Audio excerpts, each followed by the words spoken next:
kita memuji Tuhan ya. Minggu pertama di bulan Desember, betul? Kita masuk mau merayakan, menjelang merayakan kelahiran Tuhan kita, juru selamat kita. Mari kita bangkit berdiri, kita pujian, akan pujian betapa baiknya Engkau Tuhan dalam hidup kita semua, dan kita nyanyikan hosana ya. Siap? Pujian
bersyukur kalau Tuhan masih jaga kami.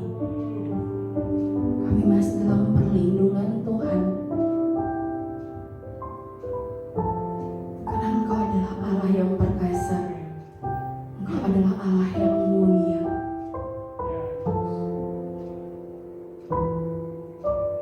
Amin Tuhan.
Luruskan hati kami Tuhan. Biarlah setiap firman Tuhan yang kami terima hari ini, kami terima dengan sukacita. Dan kami mau belajar merenungkan dan melakukannya sampai kami menghasilkan buah, sampai kami menghasilkan perubahan hidup Tuhan. Karena kami memiliki Bapa Raja atas semesta. Karena apa yang Bapa miliki, kami juga miliki Tuhan. Kami percaya karena kami adalah anak-anak-Mu Tuhan. Kami tidak akan khawatir dengan satu hal apapun, karena Engkau adalah pemilik semesta ini Tuhan. Dan kami adalah anak-Mu. Kami percaya itu dan kami imani di dalam nama Tuhan Yesus Kristus. Kami meminta pertolongan-Mu Roh Kudus untuk menolong kami mengerti setiap apa yang akan kami dengarkan. Tidak ada hal yang tidak kami mengerti, tapi kami berdoa Tuhan sendiri yang akan menolong kami untuk mengerti setiap firman Tuhan. Terima kasih Tuhan Yesus, kami serahkan waktu yang ada, mengurapi hamba-Mu lebih lagi Tuhan, memenuhi dengan Roh-Mu, dengan urapan-Mu, supaya apa yang dikatakannya adalah dari hati dan kehendak-Mu Tuhan. Kami mau rendah hati, kami mau lembut, dan kami mau belajar kepada Yesus. Kami berdoa di dalam nama Tuhan Yesus Kristus. Haleluya. Amin. Siang teman-teman. Masih semangat? Masih. Dengan tuh? Enggak, belum ya. Jangan sampai ya. Oke, sekarang hari Minggu ini di tanggal 5 Desember. Berapa minggu lagi menuju Natal? 3 minggu lagi ya. Kita 3 minggu lagi. Excited menyambut Natal? Oke. Semoga minggu ini juga tetap teman-teman excited juga ya, sampai kapanpun juga tetap excited. Oke, pada pagi hari ini teman-teman kita akan belajar. Kalau minggu kemarin Kayu juga udah membagikan tentang kehilangan tujuan hidup gitu. Part 1 ada bagian satunya, bukan hanya sinetron aja yang ada bagian 1, bagian 2-nya ya, episode 1, episode 2, tapi juga khotbah juga ada kayak gitu.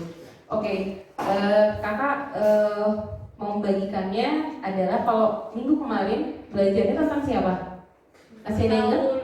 Tentang Saul ya, gimana Saul itu kehilangan tujuan hidupnya. Nah kalau minggu ini kakak mau kakak mau membagikan tentang Yudas. Jadi kakak mau membagikan tentang bagaimana si Yudas ini tuh kehilangan tujuan hidup juga gitu. Sama seperti Saul kehilangan tujuan hidup, tapi seperti apa sih? Oke, itu kita akan belajar ya. Nah sebelumnya teman-teman pernah nggak terpikir sebenarnya sih kita hidup di dunia ini tuh Tuhan menciptakan kita, emang maunya Tuhan tuh apa sih? Kepikir nggak? Pernah? Dan menemukan jawabannya? Belum menemukannya? Oke, semoga dari khotbah ini teman-teman boleh mengerti ya, kenapa sih Tuhan tuh nyiptain kita. Emang Tuhan tuh nyiptain kita buat apa gitu. Kalau misalnya kayak ada siapa ya, Thomas Alva Edison, pernah dengar? Oke, dia menciptakan sesuatu yaitu lampu untuk apa? Untuk menerangi. Kalau misalnya gelap, mereka mungkin kesulitan ya. Kalau dulu tuh mungkin orang itu kalau gelap, kebayang ya kalau misalnya zaman dulu belum ada listrik, apa yang mereka lakukan? Mungkin cari lilin. Makanya dulu mungkin lilin itu lebih laris ya dulu. Tapi kalau sekarang mungkin lilin udah gak terlalu laris untuk menerangi di dalam gelap. Nah tapi mungkin Thomas Alva Edison tuh berpikir gitu, dia tuh ingin melakukan sesuatu, menciptakan sesuatu yang bisa membantu orang-orang supaya di dalam gelap pun mereka nggak harus pakai lilin gitu. Mereka bisa mendapatkan terang, tapi nggak harus pakai lilin gitu. Dan akhirnya ditemukanlah setelah beberapa kali percobaan dia menciptakan namanya bola lampu gitu. Nah sama seperti Tuhan juga, Tuhan itu menciptakan kita tuh pasti ada tujuannya. Tuhan tuh nggak cuman kayak iseng gitu. Ya udahlah saya nggak ada kerjaan, terus yaudah saya bikin manusia gitu. Jadi Tuhan itu menciptakan manusia itu pasti ada tujuannya. Oke, tujuannya adalah apa? Nanti kita lihat dulu. Tuhan menciptakan manusia itu untuk membagikan kemuliaannya kepada semua manusia. Teman-teman baca di sini Yesaya 43 ayat 7, semua orang yang disebutkan dengan namaku yang kuciptakan untuk kemuliaanku, yang kubentuk dan yang kujadikan. Jadi sebenarnya manusia diciptakan untuk apa? Kemuliaan. Untuk kemuliaan Tuhan ya. Tuhan ingin membagi kemuliaannya buat manusia gitu. Jadi manusia itu diciptakan untuk kemuliaannya Tuhan. Nah, kemuliaannya itu tergambar dari apa?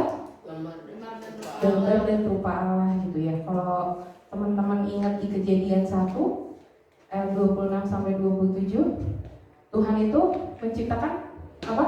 Manusia sesuai dengan gambar dan rupanya. Berarti kita tuh sebenarnya manusia itu diciptakan sesuai dengan gambar dan rupa Allah, dan itu menunjukkan kemuliaannya Tuhan.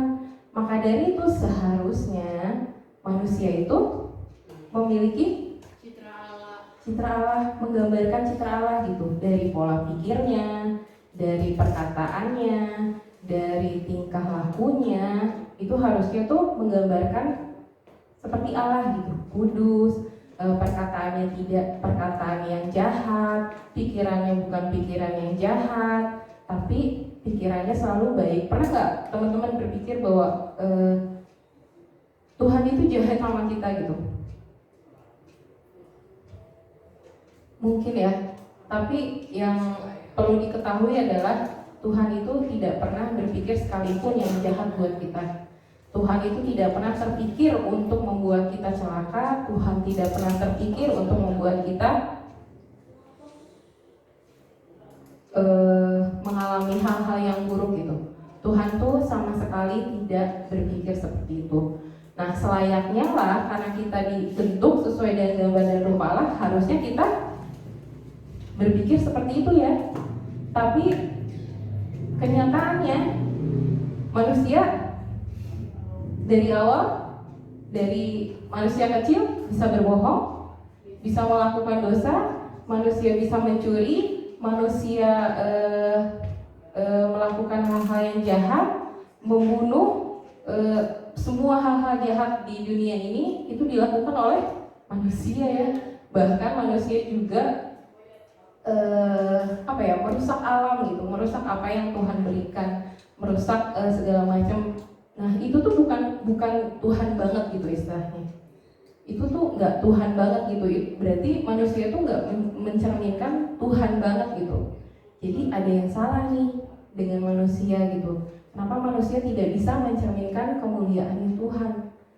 Kayak gitu. Kalau misalnya contohnya nih, misalnya Samuel itu adalah anak yang rajin. Amin. Amin. Emang iya kan? Samuel rajin ya? Tergantung kondisi. Oh, tergantung kondisi. Oke. Nah, Samuel itu ngajarin orang juga supaya orang itu tuh menjadi sama seperti Samuel gitu, menjadi rajin juga gitu. Nah, kalau misalnya udah dilatih seperti itu ya berarti harusnya si orang itu tuh mencerminkan apa yang Samuel latih gitu. Samuel melatih dia untuk menjadi rajin, seharusnya dia menjadi rajin ya.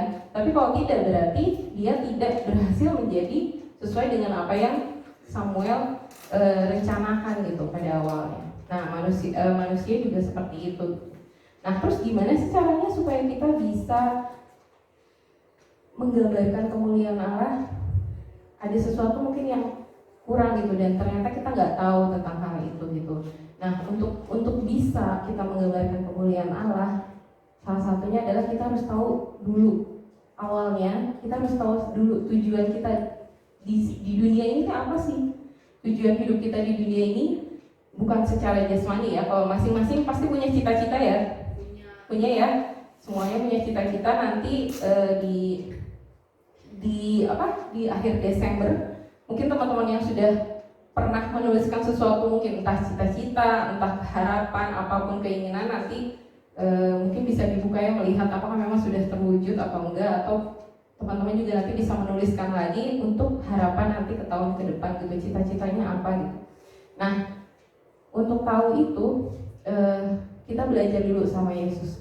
Kita belajar dulu tujuan hidup Yesus waktu itu di dunia itu tuh untuk apa sih? Kita belajar dulu ya. Kita baca dulu Filipi 2 ayat 5 sampai 8. Boleh teman-teman berdiri? Masih terbaca ya? Baca. Oke. Kecil. Oke, kita baca dulu ya. Filipi 2 ayat 5 sampai 8. 1, 2, 3. Hendaklah kamu dalam hidupmu bersama-sama menaruh pikiran dan perasaan yang terdapat juga dalam Kristus Yesus, yang walaupun dalam rupa Allah tidak menganggap persetaraan dengan Allah itu sebagai milik yang harus dipertahankan, melainkan telah mengosongkan dirinya sendiri dan mengambil rupa seorang hamba dan menjadi sama dengan manusia. Dan dalam keadaan sebagai manusia, ia telah merendahkan dirinya dan taat sampai mati, bahkan sampai mati di kayu salib. Oke. Bilang sama kakak ya, mengosongkan dirinya, merendahkan dirinya, taat sampai mati. Oke. Kalau teman-teman pernah terpikir nggak sebenarnya memang Tuhan itu ngapain sih datang ke dunia ini, buat apa sih Tuhan capek-capek datang ke dunia ini, Tuhan Yesus tuh datang ke dunia ini? Atau teman-teman mungkin berpikir, oh itu hanya cerita aja atau apa gitu, atau cuman tertera di Alkitab mungkin, tapi itu nggak terjadi atau seperti apa? Itu benar terjadi ya, apa yang ada di Alkitab itu memang ada dan itu terjadi, dan Tuhan Yesus itu datang ke dunia itu ada tujuannya. Tujuan Yesus itu datang ke dunia itu adalah untuk merendahkan diri dan taat sampai mati. Matinya di mana? Di kayu salib. Jadi Tuhan itu punya tujuan yang jelas ya. Pada saat Tuhan itu menjadi manusia, kalau tadi dibilang ya, dia mengambil rupa sebagai seorang hamba dan dalam keadaannya sebagai manusia, ia telah merendahkan dirinya dan taat sampai mati. Nah, Tuhan Yesus itu tujuannya untuk ke dunia itu apa? Merendahkan diri dan taat sampai mati di kayu salib. Tujuannya untuk apa? Menyelamatkan dosa manusia. Oke, betul.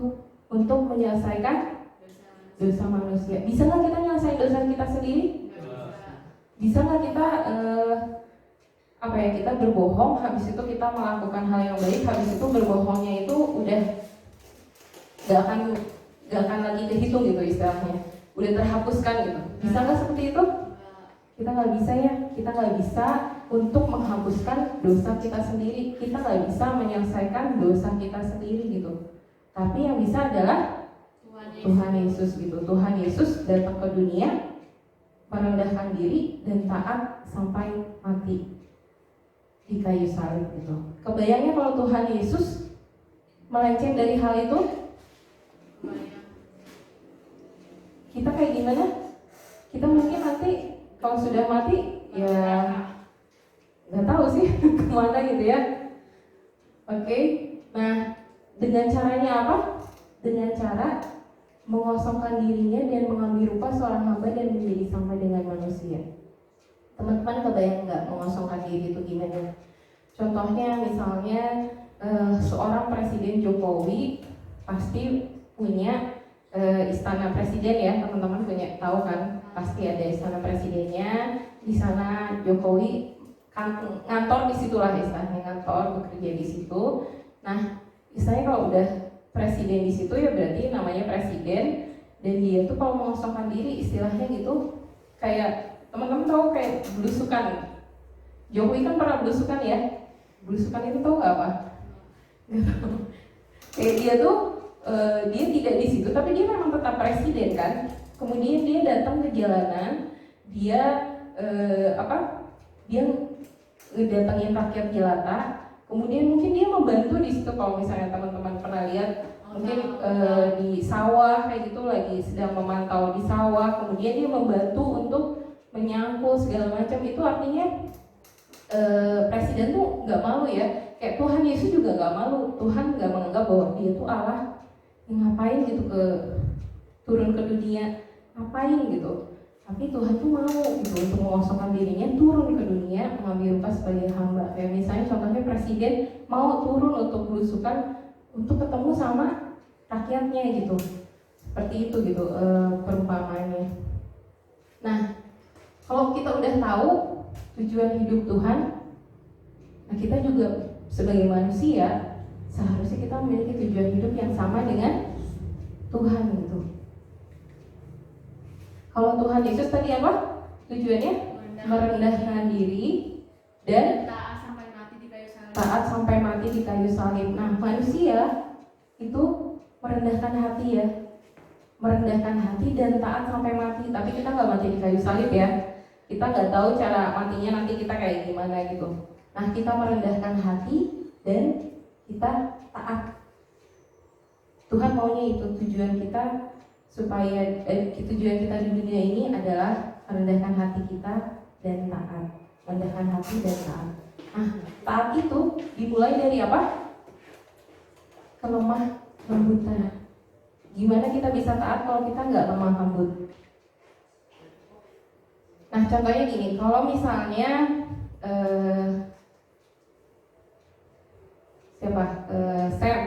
Sam mau ke sebuah tujuannya misalnya Sam mau ke Kiara Condong. Oh, Kiara Condong Sam. Oh ya. Oke, Sam mau ke Kiara Condong. Oke, Sam mau ke Kiara Condong. Habis itu Mima juga mau ikut. Tapi Mima tuh ternyata tujuannya tuh bukan Kiara Condong, tapi ke Rancaikek. Ada yang bilang ke Rancaikek. Kira-kira mereka akan ketemu nggak di situ? Di satu tempat yang sama? Karena tujuannya berbeda. Kalau kita memiliki tujuan yang berbeda sama Tuhan, kita nggak akan pernah nyampe kepada Bapa. Jadi kalau misalnya yang satu memiliki tujuan ke Kiara Condong, yang satu memiliki tujuan ke Rancaikek, ya nggak akan pernah ketemu nanti di tujuan akhirnya gitu. Nah, sama kalau misalnya manusia punya tujuan yang lain, Tuhan memiliki tujuan supaya merendahkan diri, taat dan sampai mati di kayu salib. Kalau kita nggak sama tujuannya, ya ujung-ujungnya kita nggak akan bisa bersama-sama dengan Tuhan gitu. Kalau kita memiliki tujuan yang lain, artinya kita nggak akan pernah bisa bersama-sama dengan Tuhan. Nah, untuk bisa itu, untuk bisa kita lemah lembut, kalau teman-teman pernah lihat suka makan bakso? Suka ya? Ada yang nggak suka bakso? Kira-kira caranya untuk bikin bakso tahu kan?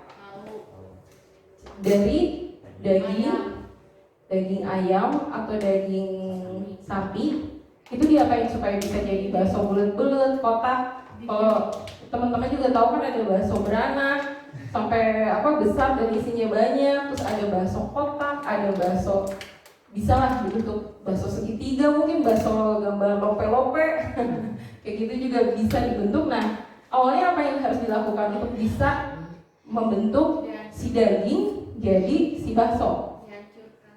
Dihancurkan ya.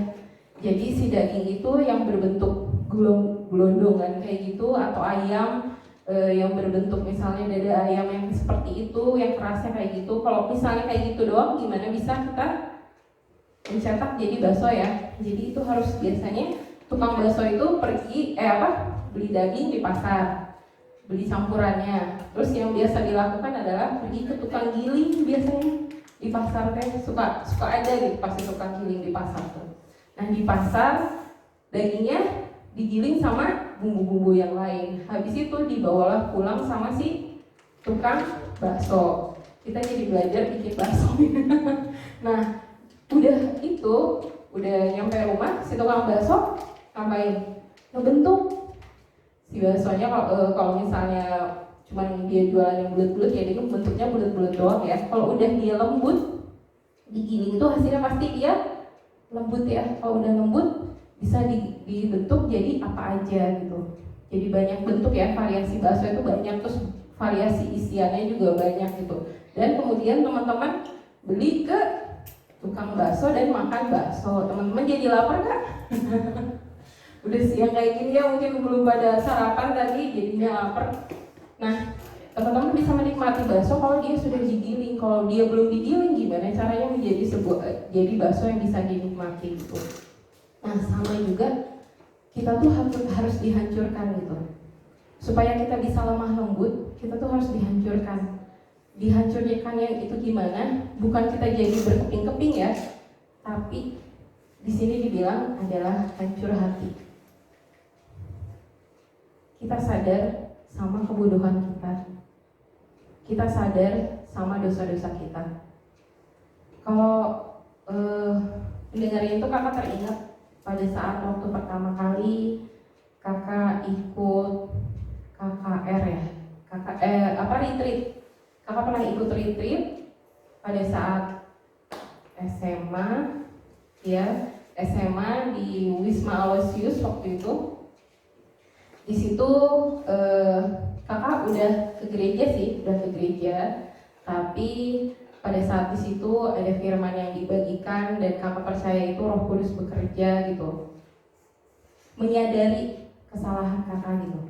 Kakak itu benar-benar berdosa, banyak hal yang kakak lakukan gitu, jadi teringat gitu sama semua hal yang kakak lakukan gitu, entah itu melawan orang tua, entah itu berbohong, entah itu mencontek, entah itu banyak hal lainnya gitu yang kakak lakukan dari kecil sampai saat itu gitu. Dan di situ tuh kakak menyadari Tuhan ini salah gitu, yang kakak lakukan itu salah gitu, dan ampuni kakak gitu, ampuni saya gitu. Pada saat itu tuh benar-benar kayak remuk gitu, hancur gitu, benar-benar teman-teman ngerasain tuh kalau yang kakak rasain waktu itu benar-benar hancur gitu hati kakak gitu. Dan di situ tuh Roh Kudus melawat kakak gitu. Dan sesudah itu tuh ya ampun, Tuhan tuh kayak misalnya orang yang terikat terus bebas, itu seperti itulah rasanya gitu pada saat itu gitu. Dan kakak ngerasain di situ kakak hancur hati gitu. Orang tuh belum tentu merasakan bahwa apa yang dia lakukan itu salah, ya nggak sih? Kadang orang tuh merasa bahwa saya berbohong, ya nggak apa-apa, emang kenapa gitu bohong, emang kenapa gitu. Orang tuh nggak pernah ngerasa bahwa mungkin berbohong itu salah atau melawan orang tua itu salah. Tapi Roh Kudus gitu yang istilahnya bekerja di dalam hati setiap kita. Nah habis itu Roh Kudus itu juga yang menyadarkan kita kalau apa yang kita lakukan itu selama ini salah. Jadi untuk kita bisa lemah lembut, pertama kita harus hancur dulu hatinya. Kita sadar dulu bahwa apa yang kita lakukan itu berdosa, dan kita menyadari bahwa hidup kita tuh ada itu karena anugerah Tuhan gitu. Kita diampuni itu anugerah Tuhan juga. Kemudian setelah kita dihancurkan, barulah hati kita tuh bisa lembut. Teman-teman kebayang kayak tanah liat yang dulu pernah kakak tampilkan. Kalau misalnya dia berupa tanah liat yang kotak masih keras, itu bisa nggak dibentuk? Nggak bisa ya, dia harus dikasih air dulu, baru dia bisa dibentuk jadi mangkok, jadi kotak, jadi gelas, jadi apapun gitu. Dan itu kalau udah lembut, dia udah akan mudah untuk dibentuk gitu. Kalau mudah dibentuk itu artinya kita udah rendah hati, kita udah taat gitu.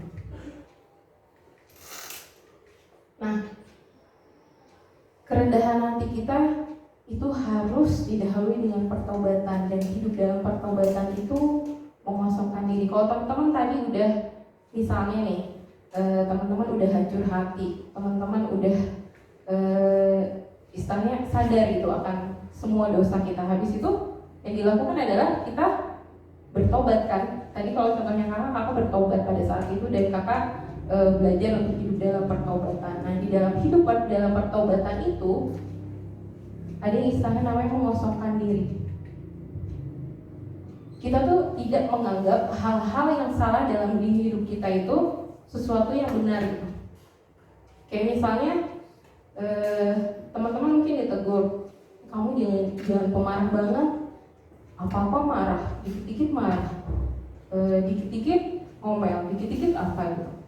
Ya, terus emang kenapa? Terus teman-teman misalnya ngebalas kayak gitu, ya emang kenapa? Emang saya kayak gitu kok orangnya, emang saya itu gampang marah kok, emang saya itu suka kayak gitu, emang saya itu nggak suka sama orang yang kayak gitu, emang saya kayak gitu. Jadi maksudnya kita tuh membenarkan apa yang salah gitu di dalam diri kita. Kita ada yang menegur kita salah, tapi kita menganggap bahwa itu tuh nggak benar gitu, bahwa apa yang memang kita lakukan itu yang benar gitu. Nah, mengosongkan diri itu kita tuh tidak mempertahankan sesuatu yang memang layak kita pertahankan gitu. Kita kosongkan diri kita seperti menyangkal diri dan memikul salib gitu, dan tidak mempertahankan karakter kita yang buruk gitu. Dan yang paling penting adalah kita harus dipenuhi sama Roh Kudus. Kalau misalnya kita udah tahu bahwa oke, saya marah itu salah, saya jadi pemarah itu salah, nah biarlah Roh Kudus itu memenuhi kita gitu. Tapi terkadang kita itu suka masih menyimpan sesuatu yang mungkin kita sekarang udah ke gereja ya, mungkin sekarang kita udah lahir baru, tapi mungkin kita belum benar-benar 100% mengosongkan diri kita dari hal-hal yang gak baik. Mungkin kita ternyata masih ada ganjelan apa di masa lalu gitu. Entah kita masih menyimpan dendam sama orang tertentu, entah kita masih melakukan hal-hal yang tidak benar, entah kita masih mudah berbohong, sedikit-sedikit berbohong atau apapun itu. Nah, coba cek deh teman-teman, apakah masih ada gitu hal-hal yang salah? Apakah masih ada hal yang ternyata belum kita bereskan gitu dari masa lalu? Seperti itu. Nah, kalau misalnya kita udah bisa nih, kita udah belajar untuk bisa merendahkan hati, kita belajar untuk bisa taat, kita belajar untuk mengosongkan diri. Hasilnya apa? Karakter kita akan berubah. Kalau kita tadi dihancurkan, kita sadar kita salah, kemudian kita belajar untuk lemah lembut, dan kita dibentuk Tuhan untuk rendah hati dan taat, perubahannya adalah karakter kita yang akan berubah. Kalau dulunya mungkin kita gampang marah, mungkin kita sekarang bisa akan jadi berubah karakter kita jadi lebih sabar.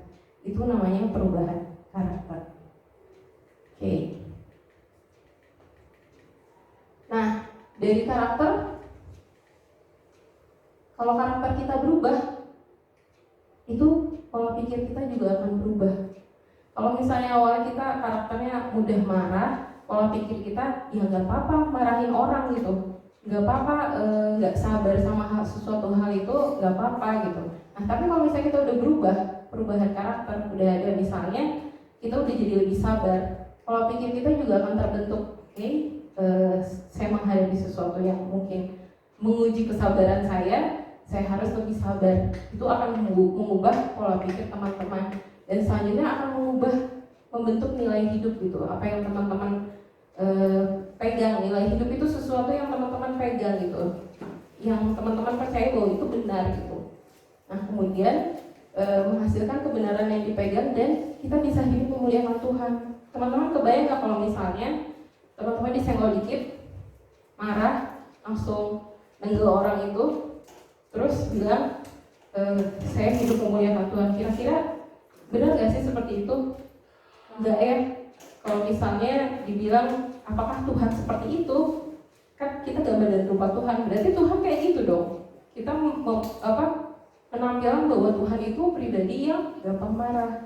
Nah, kalau di sini, kalau kita berubah karakter, misalnya kita menjadi lebih sabar, pola pikir kita untuk dirubah juga, jadi kita nggak gampang marah, kemudian kita membentuk nilai hidup kita menghasilkan kebenaran, dan orang tuh lihat, oh ternyata orang ini tuh berubah ya, dulunya tuh gampang marah, tapi sekarang berubah gitu, lebih sabar gitu, lebih sabar menghadapi ini, lebih sabar menghadapi itu, yang dulunya pasti dia marah-marah, tapi dia lebih sabar gitu.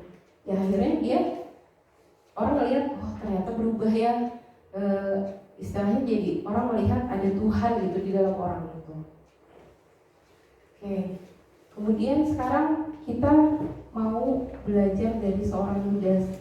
Kalau misalnya tadi kita udah belajar tentang tujuan hidup Tuhan Yesus di dunia ini, kemudian kita harus belajar juga untuk menjadi seperti Tuhan Yesus gitu, untuk memiliki tujuan yang sama dengan Tuhan Yesus, yaitu rendah hati, untuk taat sampai mati, kemudian kita belajar juga untuk lemah lembut. Nah sekarang kita mau belajar dari seorang Yudas. Yudas yang mungkin teman-teman juga udah sering mendengar ya tentang Yudas, seorang pengkhianat gitu kalau misalnya sering orang bilang tuh. Nah siapa sih Yudas? Anak murid. Ya betul, murid Tuhan Yesus. Dia dipanggil dan dipilih Tuhan Yesus menjadi salah satu muridnya ya. Jadi salah satu murid dari ke-12 muridnya. Nah kemudian dia jadi apa? Dipercaya jadi apa? Bendahara. Bendahara, teman-teman ada yang pernah menjadi bendahara? Oh pernah. Nah, biasanya kan dia kalau misalnya ada udinan buat apa? Ngumpulin uang ya. Berarti uangnya terkumpul di bendahara. Nanti bendahara yang ngatur misalnya mau dibayar apa atau buat apa seperti itu. Nah si Yudas ini dikasih kepercayaan sama Tuhan untuk jadi bendahara. Kemudian dia setelah dipanggil Yesus menjadi murid-muridnya, dia berarti ngikutin Yesus ya. Ngikutin Yesus kemana Yesus pergi, kemana Yesus mengajar, di situ juga murid-muridnya ada. Kemana Yesus melakukan mujizat, di situ juga ada gitu. Jadi si Yudas ini selalu ada dekat Yesus gitu, dan dia mendengarkan kalau misalnya Tuhan Yesus itu ngajar tentang firman Tuhan, kira-kira Yudas dengar nggak? Dengar ya, tentang kebenaran-kebenaran firman Tuhan yang tercatat di Injil, pengajaran Tuhan Yesus itu, kakak percaya sih Yudas itu mendengar dan melihat gitu Tuhan Yesus itu mengajarkan tentang kebenaran itu. Jadi apa yang kita pelajari dari seorang Yudas? Yudas itu sama kayak kita ya. Dia itu dipanggil dari gelap kepada terang, dia dipilih sama Tuhan. Kita juga dipanggil dari gelap kepada terang, kita dipilih sama Tuhan juga untuk mengikut Tuhan Yesus. Makanya teman-teman ada di tempat ini ya, makanya teman-teman boleh percaya Tuhan Yesus. Itu karena Tuhan memanggil kita gitu, dan kita mau percaya, akhirnya kita mengikuti Yesus. Kita juga dengar firman Tuhan ya, di setiap hari Minggu kita dengar firman Tuhan, entah di hari Minggu, entah di hari-hari biasa. Kalau teman-teman mungkin dengerin udah nggak zaman ya kayak dengerin radio lihat TikTok mungkin ada firman Tuhan, lihat IG ada firman Tuhan, ada pembicara yang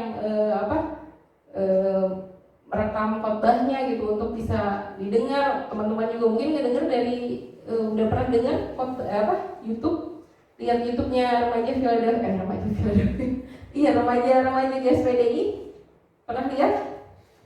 Pernah nonton? Nggak pernah jajan. Nah di situ ada rekaman khotbah gitu, ada tentang firman Tuhan, ada tentang pengajaran firman Tuhan gitu.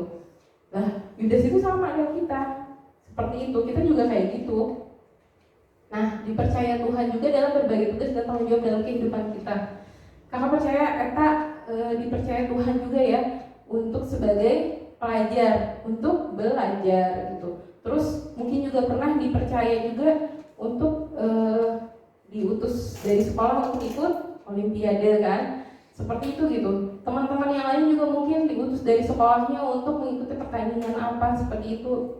Dan banyak hal gitu yang Tuhan percayakan sama teman-teman gitu. Itu juga Tuhan percayakan sama Yudas sebagai bendahara, dan Tuhan juga percayakan sama kita. Nah, tapi teman-teman lihat di Yohanes 12 ayat 4 sampai 6. Di sini namanya Maria, dia mau meminyaki Yesus gitu, dan dia meminyakinya dengan minyak yang mahal, 300 dinar, dan uangnya dan itu tuh mahal banget gitu. Mungkin kalau sekarang parfum kayak Dolce & Gabbana mungkin, atau parfum apa ya, kakak nggak tahu parfum, nggak pernah pakai parfum jadi nggak terlalu tahu parfum yang mahal-mahal seperti itu, yang bisa sampai jutaan, puluhan juta mungkin ya. Kalau teman-teman ngebayangin sekarang, itu dituangin buat meminyaki Yesus gitu. Terus yang terjadi di situ adalah Yudas tuh bilang, ngapain tuh mahal-mahal gitu minyak kayak gitu untuk meminyaki itu mahal, daripada buat kayak gitu mending dijual aja duitnya buat dikasih ke orang miskin, bilangnya kayak gitu. Tapi di sini dibilang dia mengatakan itu bukan karena ia memperhatikan nasib orang miskin. Dia ngomong kayak gitu bukan karena emang maksudnya dijual kemudian uangnya buat dikasih ke orang miskin gitu, kayak sedekah, kita bersedekah sama orang gitu. Tapi di sini dibilang melainkan karena ia adalah seorang pencuri, ia sering mengambil uang yang disimpan dalam kas. Nah, dalam apa yang dipercayakan kepada Tuhan sebagai bendahara, dia megang duit kan, kalau bendahara pasti dia megang duit, dan di situ tuh dia mencuri gitu ternyata. Nah, karakter Yudas Iskariot sendiri terlihat dari hal itu gitu. Di depan Yesus itu dia seolah-olah tuh, mungkin kalau ada orang yang seperti kayak gitu kan kita mungkin mikirnya, wah orang ini tuh pikirannya ini ya mulia banget ya buat orang lain gitu. Apa yang dia lakukan itu kayaknya buat berbagi buat orang lain gitu, berbuat baik buat orang lain gitu. Tapi sebenarnya tidak. Nah, kira-kira Tuhan Yesus tahu gak sih? Tuhan Yesus itu tahu. Tuhan Yesus itu maha tahu gitu. Tuhan itu tahu apa yang ada di dalam hati manusia. Mungkin orang nggak bisa melihat hati manusia itu isinya apa gitu ya. Mungkin misalnya Mima ngasih ke kakak kue gitu. Tapi kan kita nggak pernah tahu ya. Kakak ngeliatnya wah baik banget Mima ngasih kakak kue gitu. Tapi tahu nggak hatinya sebenarnya seperti apa? Memang mau memberi atau sebenarnya ada udang di atas bakwan, atau ada maksud lain gitu istilahnya.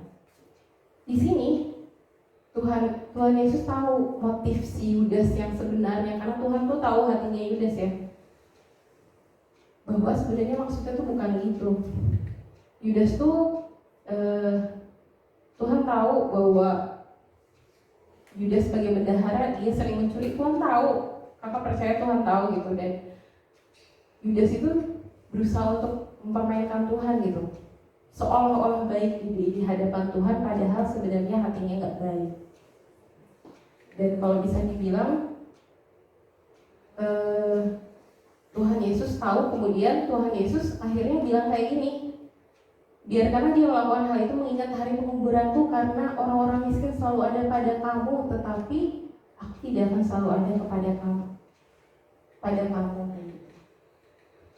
Nah, kesimpulannya bisa dibilang Yudas itu adalah seorang yang manipulatif.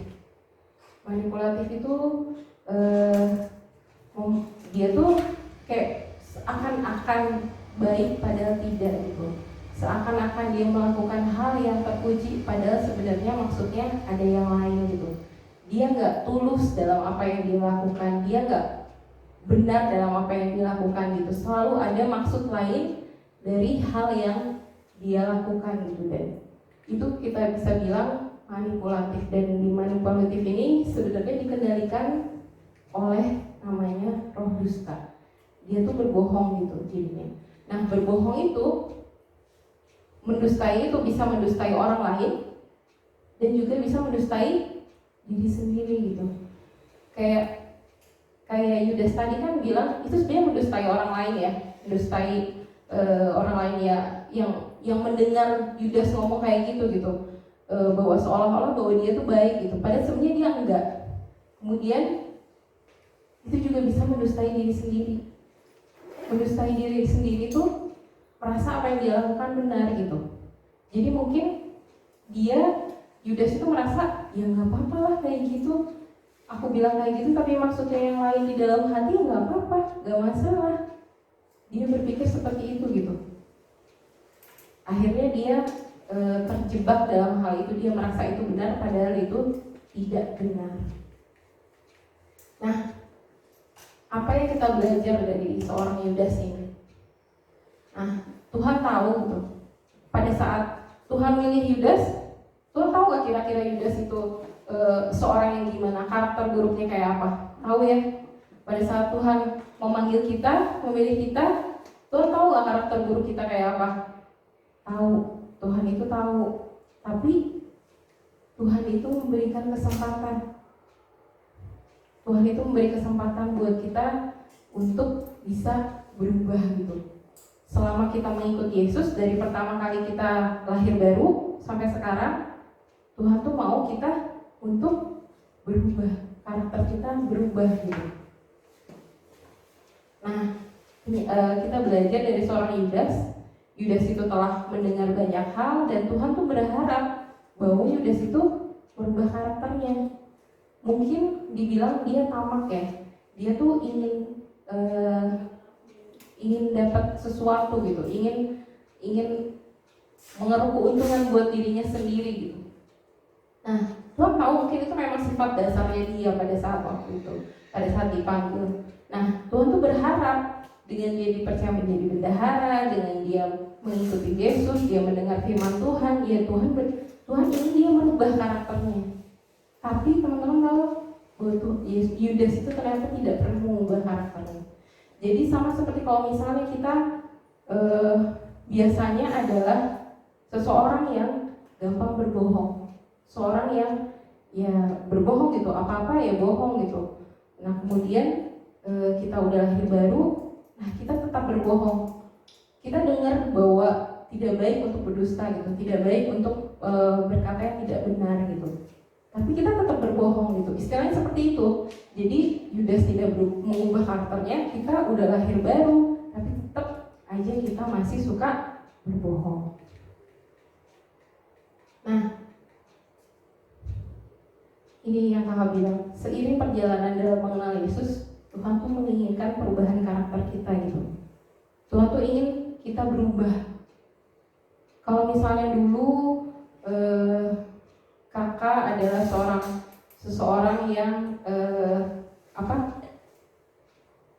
orang yang tidak menghargai dirinya kakak sendiri gitu. Misalnya kakak merasa rendah diri, kakak merasa tidak percaya diri. Nah, seiring berjalannya waktu setelah lahir baru, ya Tuhan ingin supaya kakak tidak seperti itu gitu. Kakak tidak rendah diri lagi, kakak mulai percaya diri. Itu yang Tuhan inginkan. Nah, sama juga dengan teman-teman masing-masing tuh punya sesuatu yang harus dirubah gitu, karakter-karakter yang memang harus dirubah. Ya Tuhan menginginkan itu perubahan karakternya tuh ada gitu selama mengenal Tuhan Yesus gitu. Dan yang kita pelajari lagi dari seorang Yudas loh ngomong kayak gitu di depan Tuhan. Yudas ngomong seakan-akan dia memperhatikan orang miskin, padahal maksudnya dia yang lain, dan itu dia lakukan di depan Tuhan gitu. Artinya, padahal Yudas sebenarnya tahu. Menurut kakak, Yudas itu tahu kalau Tuhan itu, Yesus itu adalah Tuhan, dan Tuhan itu tahu akan hati manusia gitu. Tapi Yudas melakukan hal itu seolah-olah dia mempermainkan Tuhan, sok-sokan kayak ya Tuhan pasti nggak tahu lah kayak gitu. Tuhan nggak tahu sih maksud hati saya, ya ngomong aja kayak gitulah supaya memang mungkin nanti memang beneran dijual, kemudian dia dapat untung, duit yang masuk ditaruh di bendahara, kemudian dia bisa ngambil duitnya. Maksudnya mungkin seperti itu. Tapi di sini bilang ya, jangan mempermainkan Tuhan gitu. Mungkin kita ngerasa Tuhan nggak tahu lah, nggak tahu apa yang saya lakukan sekarang gitu. Ya nggak apa-apa lah, berbohong aja. Ya nggak apa-apa lah, yang ngelawan orang tua nggak apa-apa lah, nggak apa-apa gitu. Jadi mungkin kita merasa ya nggak apa-apa lah, Tuhan juga baik kok, Tuhan juga baik. Tapi jangan lupa ya, Tuhan itu memang baik, Tuhan itu panjang sabar. Tapi berkat Tuhan juga ada gitu. Kalau misalnya kita tetap melakukan hal itu, pada waktunya, waktu kita selesai, ingat ya Tuhan akan murka akan setiap dosa kita. Kita mungkin sekarang berbuat dosa, kita masih hidup, nggak langsung meninggal, itu karena anugerah Tuhan juga.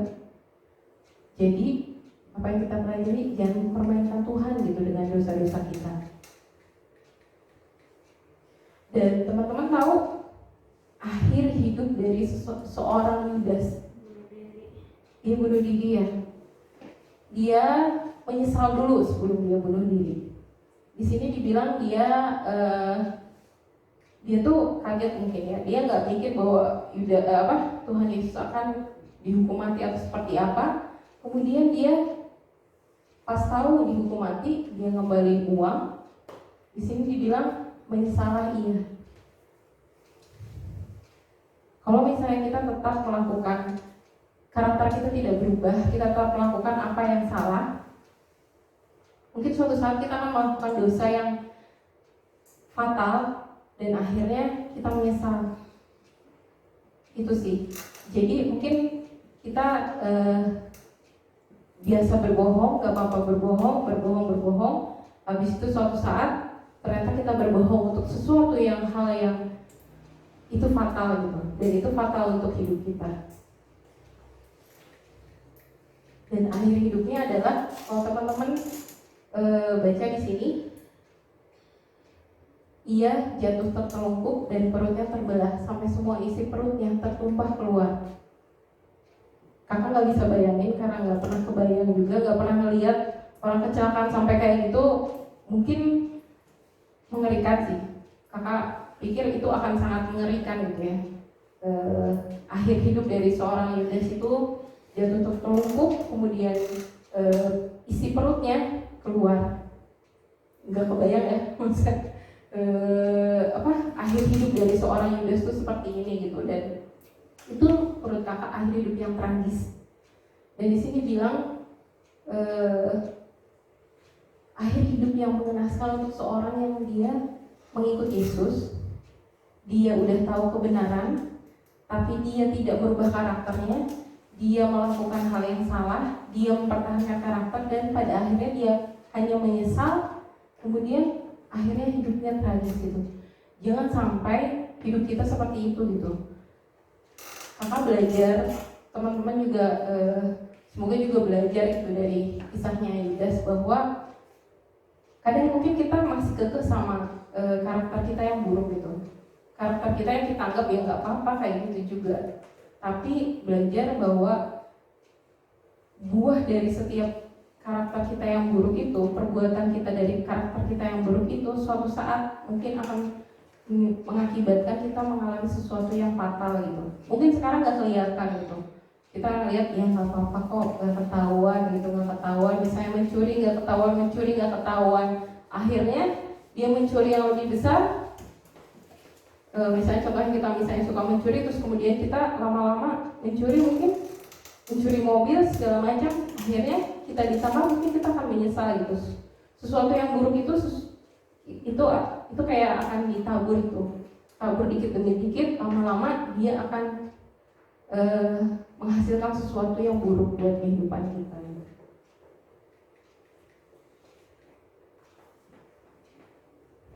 Oke, ini udah tadi ya. Oke, mungkin itu sih yang kakak mau bagikan gitu. Semoga kita belajar gitu bahwa Yudas juga ternyata tujuan hidupnya nggak sama ya sama Tuhan gitu. Dia nggak belajar untuk merendahkan diri, dia nggak belajar untuk merendahkan hati, dia nggak belajar untuk taat, dia nggak belajar untuk melembutkan hatinya, merubah hidupnya, merubah karakternya, nggak belajar untuk mengosongkan dirinya. Akhirnya adalah akhir yang tragis gitu untuk seorang Daud. Dan semoga itu tidak terjadi sama diri kita gitu. Makanya kita belajar untuk tahu sedapat mungkin apa yang kita mengerti tentang kebenaran, kita lakukan gitu. Perubahan hidup apa yang kita bisa lakukan. Kalau Tuhan kasih tahu di dalam hati kita bahwa itu salah, ya belajarlah untuk merubahnya. Mungkin tidak mudah, tapi selama dari awalnya ada niat aku mau berubah, itu pasti Tuhan tolong untuk berubah.